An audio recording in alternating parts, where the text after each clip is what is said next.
ಭುವಿಪಾಲಕನೇ, ಜಗದೊಡೆಯನೇ, ನನ್ನಾತ್ಮದ ಉದ್ಧಾರಕನೇ, ನಿಮಗೆ ವಂದನೆ, ಸ್ತುತಿ, ಸ್ತೋತ್ರ, ಆರಾಧನೆ ಪ್ರಭುವೇ. ಈ ನಿಮ್ಮ ದೀನ ಪ್ರಸನ್ನತೆಗಾಗಿ ನಿಮಗೆ ವಂದನೆಯನ್ನು, ಕೃತಜ್ಞತೆ, ಸ್ತೋತ್ರವನ್ನು ಸಲ್ಲಿಸುತ್ತೇವೆ. ಘನಮಾನ ಗೌರವ ಪ್ರಭುವೇ, ನಿಮಗೆ ವಂದನೆಯಾಗಲಿ, ಆರಾಧನೆಯಾಗಲಿ, ಮಹಿಮೆಯಾಗಲಿ ಯೇಸುವೇ. ಪ್ರಭುವಿನ ನುಡಿಗಳನ್ನು ನಾವೀಗ ಆಲಿಸೋಣ. ಯೇಸು ಸ್ವಾಮಿ ತಮ್ಮ ಶಿಷ್ಯರಿಗೆ ಹೀಗೆಂದರು: ನನ್ನನ್ನು ಸ್ವಾಮಿ ಸ್ವಾಮಿ ಎನ್ನುವ ಪ್ರತಿಯೊಬ್ಬನು ಸ್ವರ್ಗ ಸಾಮ್ರಾಜ್ಯವನ್ನು ಪ್ರವೇಶಿಸನು. ಸ್ವರ್ಗದಲ್ಲಿರುವ ನನ್ನ ತಂದೆಯ ಚಿತ್ತನುಸಾರ ನಡೆಯುವವನು ಮಾತ್ರ ಅದನ್ನು ಪ್ರವೇಶಿಸುವನು.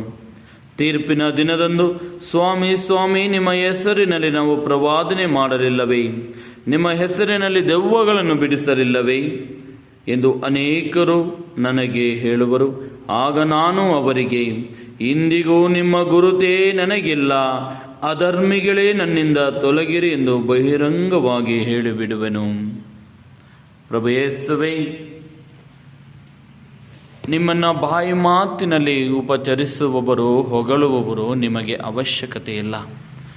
ನಾವು ನಮ್ಮ ಜೀವನದಲ್ಲಿ ತಂದೆ ದೇವರ ಚಿತ್ತವನ್ನು, ಅಂದರೆ ಪ್ರೀತಿಯನ್ನು ಪರಿಪಾಲಿಸುವವರಾಗಬೇಕು.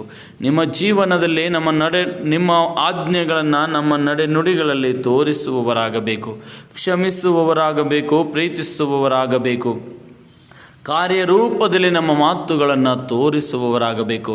ಹಾಗಾದಾಗ ಮಾತ್ರ ನಮಗೆ ನಿಮ್ಮ ಸಮ್ಮುಖದಲ್ಲಿ ಸ್ಥಾನವಿದೆ, ಸ್ಥಳವಿದೆ ಎಂಬ ಸಂದೇಶವನ್ನು ನೀಡಿದಿರಿ.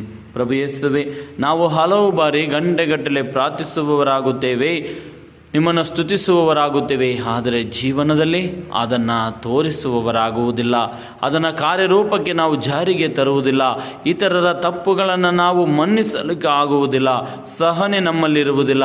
ಪ್ರಭು ಯೇಸುವೆ, ಈ ಮೂಲಕ ನಾವು ಮರಳಿನ ಮೇಲೆ ಮಣ್ಣೆ ಕಟ್ಟಿಕೊಂಡವನಿಗೆ ಸಮನಾಗುತ್ತೇವೆ. ಪ್ರಭು ಯೇಸುವೆ, ಇಹಲೋಕದಲ್ಲ, ಬದಲಾಗಿ ಸ್ವರ್ಗ ಲೋಕದಲ್ಲಿ ನಿಮ್ಮ ಸಮ್ಮುಖದಲ್ಲಿ ನಾವು ಮನೆ ಕಟ್ಟುವವರಾಗಬೇಕು.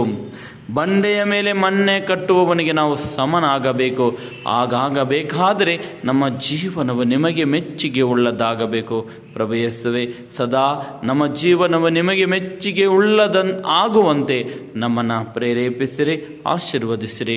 ನಿಮ್ಮನ್ನು ಈಕ್ಷಿಸಿ ಪ್ರಾರ್ಥಿಸುವ ಪ್ರತಿಯೊಬ್ಬರಿಗೆ ನಿಮ್ಮ ಸಮ್ಮುಖದಲ್ಲಿ ಒಂದು ಸ್ಥಳವನ್ನು ಕಾದಿರಿಸಿರಿ. ಪ್ರಭುವೇ, ಸರ್ವಶಕ್ತ ದೇವರಾದ ಪಿತಾ, ಸುತ ಮತ್ತು ಪವಿತ್ರಾತ್ಮರು ಪ್ರೀತಿಯ ಸಹೋದರ